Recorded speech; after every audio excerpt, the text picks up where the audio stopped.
Yo, what's up, everybody? I'm back. Did you miss me? I sure hope so. That's right, Trail Tales is back. As I alluded to in the last episode, that short little update about the show going on hiatus for a little while. I went out to try to finish the miles that I missed last year on the PCT, and because of that, I wasn't going to be able to, do any podcasts because I would be actually on trail. And, it didn't go as planned. It's a long story, and you're going to hear all about it in this episode. Now, this is going to be a little bit different. So instead of me sitting here and just telling the story, I'm making a YouTube video about it to tell the same story. And I figured that it doesn't really make sense to do a whole YouTube video telling the story and then do a whole separate podcast telling the exact same story. I figured I might as well just share the same thing on the podcast and the YouTube channel, if that makes sense. So essentially what I did here is I took the audio from my latest YouTube video and uploaded it here. Now, to be clear, I'm not going to turn this podcast into just a re-upload of all my YouTube videos. I want to make that crystal clear. Don't worry, this is not something that's going to happen on the regular. I just thought that for this specific circumstance, it just made the most sense. And so, this is going to be different. It's just a long narration of all of the craziness and awesomeness that happened to me on my failed attempt to go back and finish my PCT miles. So I hope you enjoy it. We'll be back to a regular episode next week. We got some awesome episodes coming up, some awesome interviews. Baker's going to be back. We're going to do some awesome stuff there. And you might have noticed, hopefully, if it went through correctly, we got new artwork for the show. I'm super excited about that. I'm going to save the story behind that and talking about that for the next episode. I'm really excited. So anyways, let's do it. Episode number 149, Through the Smoke, my second Pacific Crest Trail failure. Let's do it.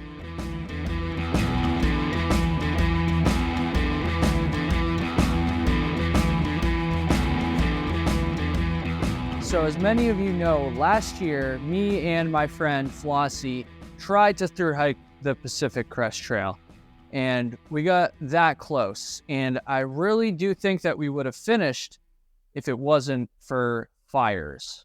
So when all was said and done last year, I ended up missing 3 different sections of the Pacific Crest Trail. A 217-mile section of the trail from Dunsmuir, California, up to Ashland, Oregon. A 60-mile section kind of in the middle of Oregon, just north of Crater Lake. And then, of course, the grand finale, a.k.a. up in Washington State, Stevens Pass, 188 miles north to the Canadian border, the end of the trail. Ever since leaving the PCT last year, that incompletion has just been hanging over my head. I've obviously made a lot of jokes about it in, videos since then, but genuinely, I really, really have wanted to get back out there and finish it up. I patiently waited all winter, all spring, and for the first half of the summer. And then at the beginning of August 2023, I flew out to California.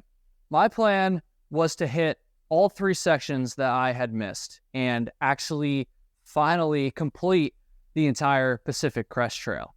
This meant starting in Northern California, hiking up to Ashland, somehow getting a ride up to hit that random 60-mile section in Oregon, and then somehow getting to Seattle from there, and then getting a ride up to Stevens Pass, because these sections are not close together. And when I landed in California, I did not have all of this figured out, or even most of it figured out, but I did have the first part figured out, and that was getting from the Sacramento airport up to Dunsmuir I-5, the start of the first section that I missed last year. I could have taken a bus, I could have taken an Uber, I could have hitchhiked, but I wasn't going to do that. I put a call out on Instagram and just asked if there was any chance that someone could drive me the 3 hours from the Sacramento airport all the way to this random road crossing on the PCT. And I found someone. Thank you very much, Crystal. She drove me all the way up there, She dropped me off, and just like that, almost exactly a year later, I was back on the PCT, which was insane. I didn't get very far that first day because it was already 7 p.m. when I got dropped off, so I pretty much just crashed out and then woke up early the next morning. This is when it really hit me. I was back out here. I was doing it. There was certainly a lot of excitement, but there was also a lot of nerves. I had been hiking quite a bit all summer, but I hadn't been backpacking at all. And so I was a little bit worried about how my body would hold up carrying the backpack, which I've done it so much in the past, but that's always a concern when you're first starting a hike. Though I've done a lot of solo backpacking, pretty much all of it has been on the East Coast, where I'm from, terrain that I'm familiar with and comfortable with. But here I was on the PCT by myself. I never spent a single night alone on my PCT hike last year because Flossie and Brandon were always there. But this year, it would obviously be different. I was completely by myself, and because of some of the snow conditions in the Sierras, there wasn't really like a traditional bubble of thru hikers this year, so people were very spread out. There was other people out there, but it was very, very quiet. I was seeing maybe 4 or 5 other hikers a day, most of them going southbound. I was going northbound. And so I'm just thinking about all this stuff on the first day. I have a big old climb for a long ways. Like, I think it was at least a 10-mile climb right off the bat. I'm in fine shape, but I don't have my trail legs yet. And it was just, it was a hell of a day, but it was beautiful. And it almost for that first day, I almost was thankful that I didn't hike that section last year, because if I had, it would have been extremely smoky. The air quality wouldn't have been great. The views wouldn't have been great. And that section from I-5 up to Highway 3 is incredible. Honestly, one of the coolest sections of the whole PCT. So I'm just taking it in. I'm exhausted by the end of the day, but man, it was incredible. And I sat down that evening and everything hurt and all was well at the same time. I just felt so grateful to be out there. And that gratitude continued for the rest of my first section on trail. With all the BS that happened last year with the fire closures, it kind of left a bad taste in my mouth. And I hate to say it, but I didn't really view the PCT as this like positive thing. But being back out there those first couple days, it really just like gave me a new sense of appreciation for the PCT. There was no more pressure of like through hiking the entire thing, of making the miles. I had plenty of time at this point. You know, a lot of that pressure was gone, and I was able to just really be present in a way that I wasn't last year, and I wish I had been. And it really just made me appreciate the PCT in a whole new way. I think it was day 3. I saw, I'm going to butcher his name, Carl Sabe, the guy that just set the FKT for the PCT. He went right past me when I was chilling at a water source. I didn't really realize it was him at the time, but I thought it maybe was, so I didn't really say anything. And then later on, I saw a picture of him, and it was definitely the same guy. So he passed me anyways. That was kind of cool. Talked with a number of other thru hikers, and by the time I got to Etna, man, I was just feeling good. I was stoked to be out there, and there was no fires. I went into Etna from Highway 3, and I spent most of that day chilling in town. I got in pretty early, and then I took a 0 the next day. I felt fine. I was tired, but I definitely could have hiked out. But I was like, you know what? I'm not in a rush like I was last year, and this is only my first couple days on trail, so I better be extra cautious and just give myself a 0, because, and also why the fuck not, right? I did that, and it was awesome. I got back on trail, and I only had a 40-mile section from Highway 3 up to Etna Summit, where I was going to go back into Etna only for one night this time. It only took me 2 days to do that 40 miles, and not that much happened, but I will say that I started to kind of reminisce about my experience last year a little bit more, because on this 40 miles, there was a couple burn zones. It was a pretty good reminder of the fire situation out there. Even though this wasn't recent burn, it was a little bit of a foreshadow of what was to come, as much as I hate to say it. I did the 40 miles. I went back into Etna just for a night. And the next morning I hopped back on trail. And this is when things really started to go downhill, albeit not very fast. It was a slow roll downhill. It was going to get much worse, but I was dealing with another heat wave. The entire week was forecasted to be over 100 degrees, but man, that's hot. And also more burn zone. So that means it's exposed, it's dry, there's no shade, and man, it's tough to walk through, especially in a heat wave. I was kind of just like, that's just my luck, right? I'm only going to be out here for 2 weeks on this, Northern California section. Of course, there's half of it is going to be in the middle of a giant heat wave, like the biggest one they've had all summer and probably will have all summer. So morale was definitely on the decline, but it wasn't that big a deal. I got up early. I took lots of breaks. It was manageable. I certainly wasn't thinking about getting off trail because of it.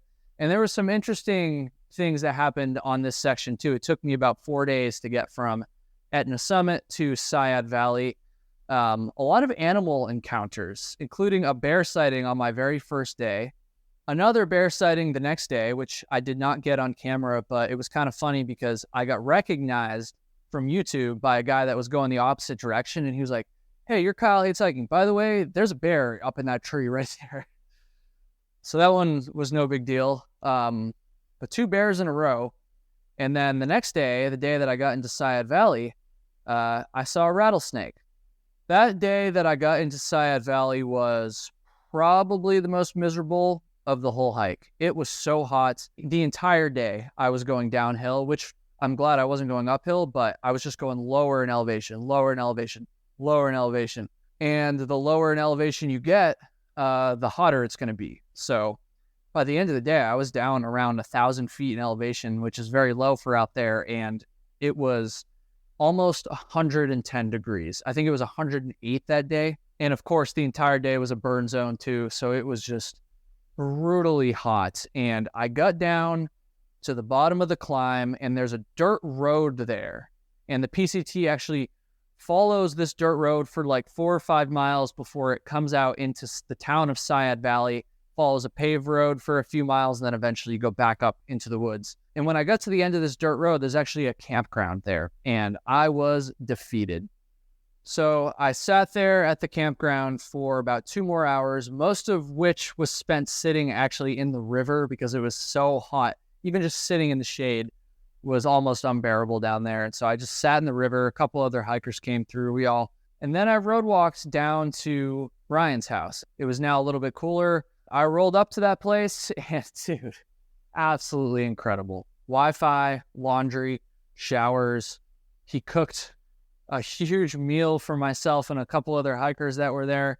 And this guy would not accept a penny in return. He wouldn't even let me do the dishes or some of the dishes. We were all trying to pitch in or help him out in some way, give him some money. He would not accept it. Just all out of the kindness of his heart. But little did I know that the kindness was going to extend much further than just housing us for a night and feeding us. I guess we should get into the next day then. I decided that I was going to zero at Brian's house the next day. I wanted to wait out 1 more day of the heat wave. I wanted to give myself a break. I still wasn't in full thru hiker shape yet. I still didn't quite have my trail legs. And so I was like, this is an amazing place. Brian's an amazing guy. He was more than happy to have me stay for the day. And so I was like, I'm just going to stay here. At this point, I was 38 miles from finishing California, 38 miles from the California-Oregon border. And I was looking forward to hitting it. Everybody was talking about it. Over a year later, I was like, I'm finally going to finish California. That's pretty cool. We're talking about this in the morning. I'm kind of just hanging out. There's some other hikers there too that were probably going to zero, I think. I don't know if they had fully committed to it, but they were going to zero. It was so hot that day, and Brian's was amazing. Later that morning, the previous night, there had been some lightning storms in the area. And there had been lightning storms all up the West Coast for that matter. Or at least maybe in the Pacific Northwest. And later that morning, I learned that there was a trail closure in Washington. And it was near Stehekin. It was pretty close to the Canadian border. right smack in the center of the Washington section that I needed to hike in order to finish the PCT. And so I learned about that, and that was a bummer. Yeah, I was getting deja vu for sure. I was like, I came all the way out here, spent all this money, and now there's another closure right in the middle of my Washington section. Now, most of my Washington section was still open, and it was a pretty small closure, a pretty small fire. And so I was like, you know what? I still have plenty of hiking to do down in California and Oregon. I got to finish that up first, and then I'll assess after that. And so I tried to just stop thinking about it. Around 2 p.m., I saw a Facebook post from the mother of a PCT hiker who was just a little bit south of me. And this mother said, hey, I'm talking to my son via Garmin right now. He doesn't have cell service, and he sees a fire near Syad Valley, which is where I was. And she was asking for any information about this. And through that Facebook post, I learned that because of the lightning storms the previous night, a new fire had started roughly 10 miles to the east of Syad Valley near the town of Hamburg, California. So that got the alarm bells going off a little bit, but I downloaded the app called Watch Duty, which gives you a bunch of fire information. I was looking at this fire. I learned that it was called the Head Fire, and it was very small. I asked Brian about it, and he was like, yep, I also have Watch Duty. I'm aware. I mean, he lives there. His livelihood is all of his possessions, his house are there. So, of course, he's going to keep a close eye on the fires. He's like, yep, I'm aware of it. And he didn't really seem too concerned. He actually left to go, I think, give some hikers a ride somewhere. He was gone for about an hour. And while he was gone, I'm checking this app, watching the fire. And it went from just to like there's a random small fire that's just a couple acres to, oh shit, this fire is 1,000 acres. And it grew to 1,000 acres within the last hour. Next came the evacuation warning for Syad Valley, right where we were. Now, I've never been through this before. I'm from the East Coast. We don't get fires. And so when I saw that we were under an evacuation warning, I was really starting to get nervous now. That really hit me. I told a couple of the other hikers about it who were totally oblivious to the fire up to this point. When I told them there was an evacuation warning, their attitudes changed real quick. One of them was from California, and so she had been through this before. I didn't know how serious an evacuation warning was, but when I told her about it, she was like, we got to pack our stuff then. A warning means we got to be ready to go at any second. And so all of a sudden we're like, damn. So we start packing up. Brian comes home and he's like, yeah, this is not looking good. I could actually see the flames over where I was, 10 miles away from us. At this point, it's only an evacuation warning, which I didn't understand any of this at the time, but I now know that does not mean you're ordered to leave. It's not mandatory. They're just saying, hey, this fire is spreading pretty rapidly. You might want to be ready to get out at any second, but we're not going to force you to, or even advise you that you have to. And about 30 to 40 minutes after we got the warning, that warning changed into an order. There's so much going through my head at this point. Obviously, I'm worried about the fire. It's still pretty far away from us, but it was spreading so fast. It blew up from I think it was maybe 50 acres all the way over 3,000 acres just over the course of a couple hours. It was extremely windy this day. That's why. And it went from not even on our radar at all to, oh shit, we need to evacuate right now, just within a couple hours. I mean, it all happened so fast. Brian's packing up stuff from his house. Obviously, he doesn't have time to pack up everything, but now he's kind of scrambling a little bit, not panicking, but moving quick to go grab important documents, other things, throwing stuff in his car, packing up his trailer real quick. And he's also dealing with us. There was, I think, four or five hikers at his house. And this is how much of a saint this guy is. There's a fire growing and raging near his house. He's under an evacuation order. He's got all of his livelihood right there.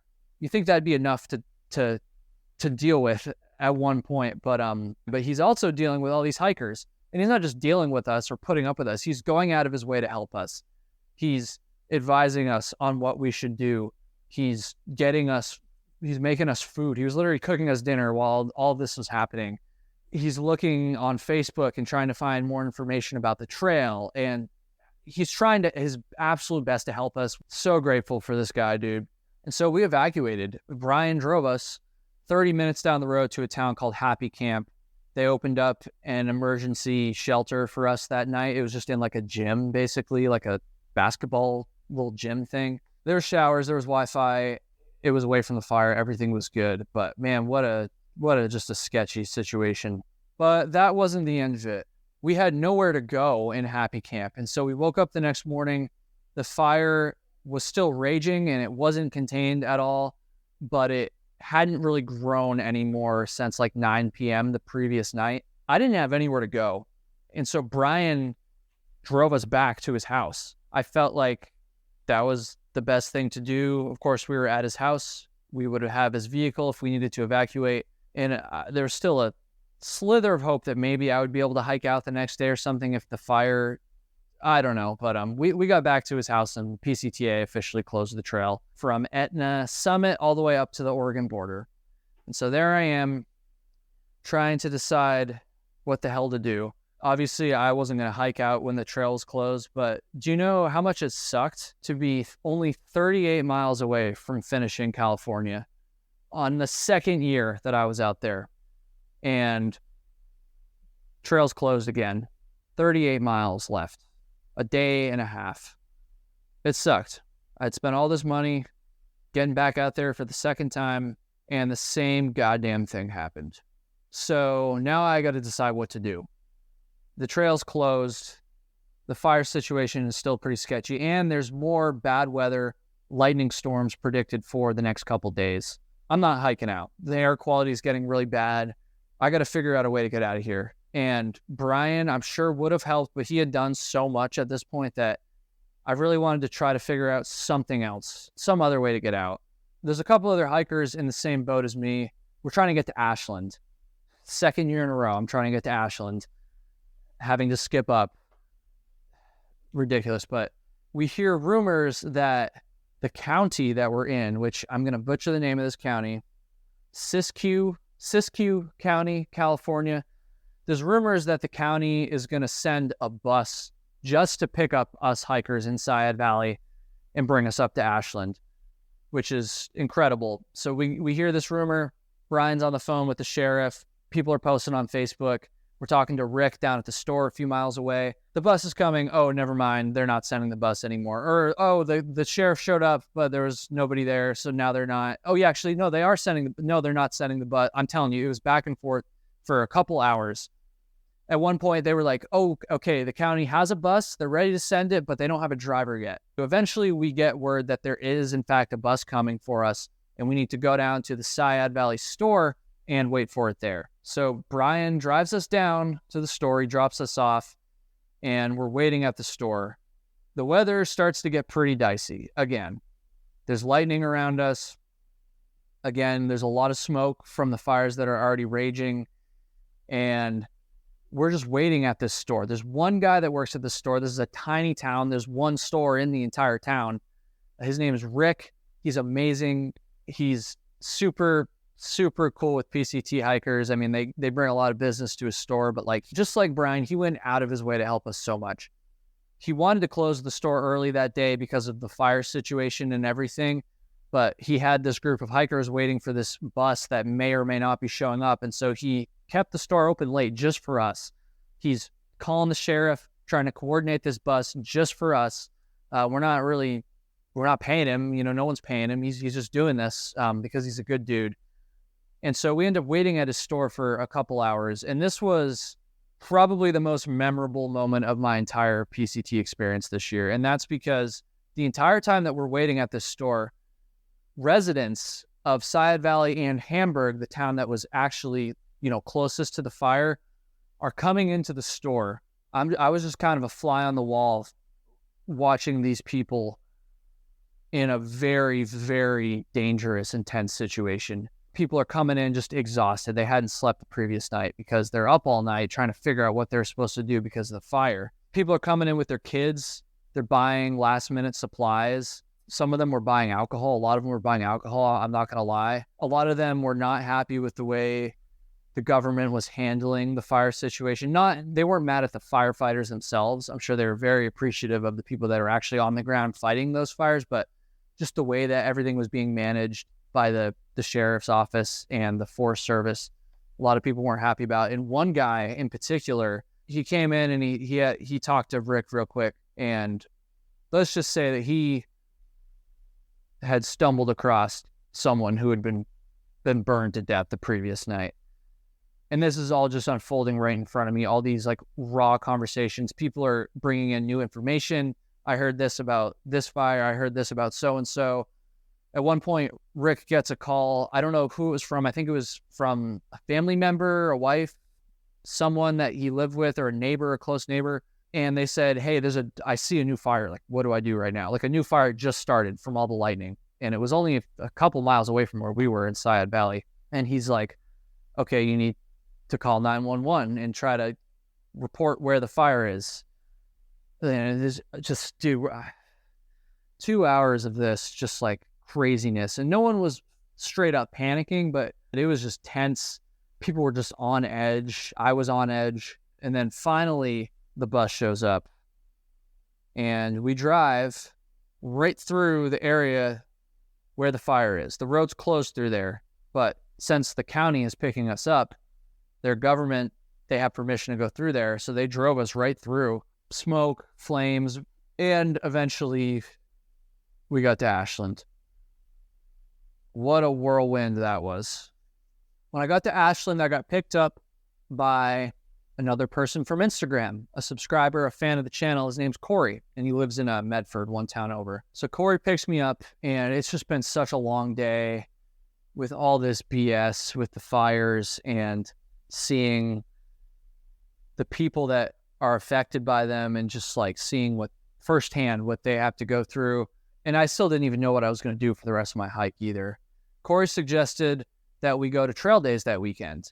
And after everything that I had been through that day, I just was like, I don't think so. I just wasn't in the mood and didn't really think about it. But the next morning when I woke up, I was like, you know what? I wasn't planning on going to trail days, but now that I'm here and I have a ride there and someone to chill with, fuck it, let's go to trail days. We drove up to trail days, and what an incredible week. It was the polar opposite of all the craziness and all the sad stuff I'd seen in Sayad Valley. It was just festive, joyful. I met so many freaking people that watch the channel. So thank you so much if you came up and said hi or wanted a picture, or if you're that dude that wanted me to sign your zip chip. That's super cool. I talked to so many awesome gear companies. I mean, I went to trail days last year, but I didn't really talk to any gear companies. But this year I talked to friggin' Sawyer, Z-Packs, ULA, all people that I kind of had gotten to know through various work for my channel or the podcast. All these people I corresponded with but never actually had a chance to talk to in person. I talked to Tayson from Outdoor Vitals a ton. You know that guy that's always in those annoying commercials on YouTube? Hey, this is Tayson with Outdoor Vitals. Yeah, that guy. I've never even used their gear, honestly, but he was just like super chill. I chilled with Tayson a bunch, actually. I hope I get to see him again, and I'd love to try some of their gear too at some point. And then there was other YouTubers there, dude. First of all, Dan Becker was there. How incredible is that? Dan and I got to meet in person for the second time, a little bit longer than the first time. Miranda Goes Outside was there. Absolutely incredible to finally meet her for the first time. Got to hang out with her a bunch all day on Saturday. Darwin on the Trail was there. I got to meet him for the first time, and he was so cool. You know, Darwin's kind of a big deal. He's a lot bigger of a deal than I am, and so I wasn't sure. You know, we had talked. I knew that he knew who I was, and we were friendly or whatever, but I didn't know how much he would care. I thought maybe he'd just be like, oh yeah, what's up, Kyle? Nice to meet you. Move on. No, Darwin was amazing, dude. I hung out with Darwin a bunch. I saw his film. It was just an amazing weekend. And I probably should have just gone home after that, to be honest. I probably should have ended on a high note, but I didn't. There's a little bit more to this story. Trail days ends. I'm a little bit hungover, and the plan was I don't know, I was still out there and I still had that 60-mile section left in Oregon, and that was open. There was a lot of fires around it, but that section was open.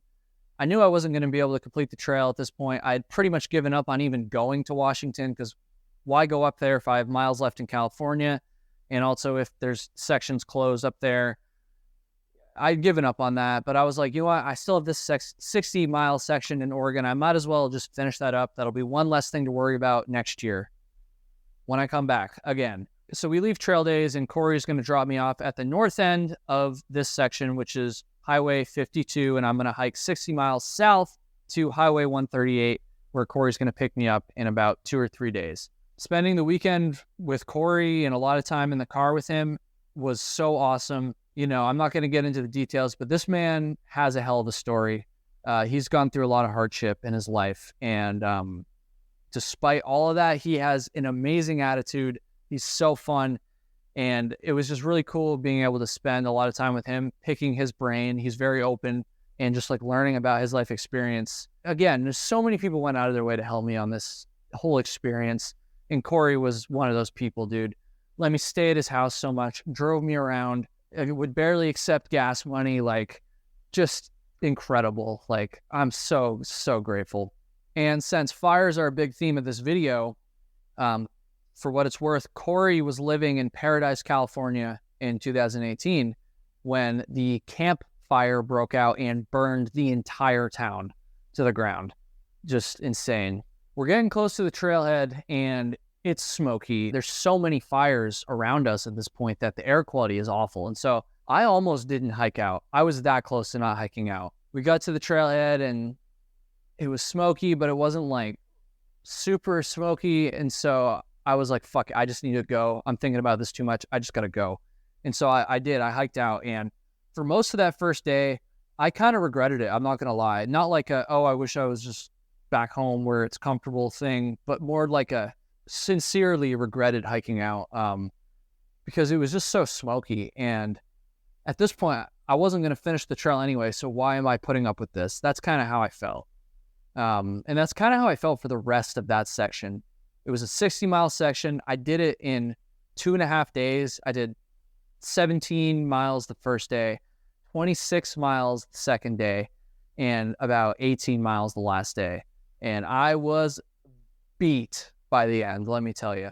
In hindsight, I'm glad that I did it, because that's one less section I have to do next year. But I'm not going to lie, I didn't have any fun on this section. The trail was very quiet. I did not see many other people, which was just eerie. The air quality sucked. It didn't affect my breathing very much or anything like that, but it was just, you just look around and it's smoky. There's no views. You know you're not really supposed to be in this environment. And there was another chance of storms, and so I was worried that even more fires were going to start. Nothing did start, but I was worried about it. And so there was just a lot of anxiety, a lot of just put your head down, shut the fuck up, and hike as hard as you can, as far as you can. And I did that for 2.5 days, and then I was actually able to catch a hitch all the way back to Medford, so Corey didn't even have to pick me up at the end. And then I flew home. Second year in a row, still didn't complete the PCT. Here are the stats. In total, when I started, I had about 466.3 miles left to complete of the PCT. This year, I ended up completing 217.7 of those miles, which means I have 248.6 left to go. As of the time of this recording, Syed Valley is no longer under an evacuation order, just as of I think a day or two ago. The PCT is technically open from Syed Valley to the Oregon border, although they're still advising you not to hike it, but technically it's open. I don't know. Obviously, it's incredibly frustrating. However, it's not as bad as I thought it might be, or you might think it is. And there's 2 reasons why I'm actually pretty okay with how things happened. The first reason is because I was out there for about 2 weeks. It was an amazing 2 weeks. I met so many amazing people, all the people that helped me that I talked about in this video, just out of the kindness of their heart. Very touching experiences. I met so many cool hikers, so many people that recognized me. and were inspired from my videos and helped from my videos. I ended up getting to go to trail days and make all the connections there, and then just all the fun there, which I wasn't planning on doing originally. I was planning on just hiking. And so because of all that, it was still an incredible experience, despite the fact that I didn't even come close to finishing the trail like I intended to when I went out there. And the second reason why, and probably the more important reason why, is because seeing what all the people in Sayad Valley, the residents, were going through, and the people of Hamburg too, while I was waiting to be evacuated there, like just how awful it was for them. And also knowing that this is pretty much a yearly occurrence at this point for them up there. Just seeing that and their struggles really put into perspective how much it doesn't really matter that I didn't finish this trail. It's like, yeah, it sucks. Obviously, I'm frustrated that I didn't make it even out of California, let alone finish the rest of the trail. That sucks. But at least my house didn't burn down, or at least I wasn't at risk of losing my house like all these people were and still are. At least I wasn't finding my neighbor burned to death and trying to rescue them and being too late. At least I wasn't looking outside my store at a new fire that had just started. You hear about these things on the news, you read about them in articles or see them in videos like this, but actually being there in the middle of it all really just gave me a new perspective. And it's hard for me to be upset about not finishing my stupid hike when these people are just going through hell. I learned a lot. I learned a lot about fires this year, and it was an incredible experience. I'm never going to forget these past couple weeks. And so I'll try to come back next year to finish the PCT, or as much of it as I can. And if not, then I'll come back the next year. I'll get it eventually. Yep. That's the story.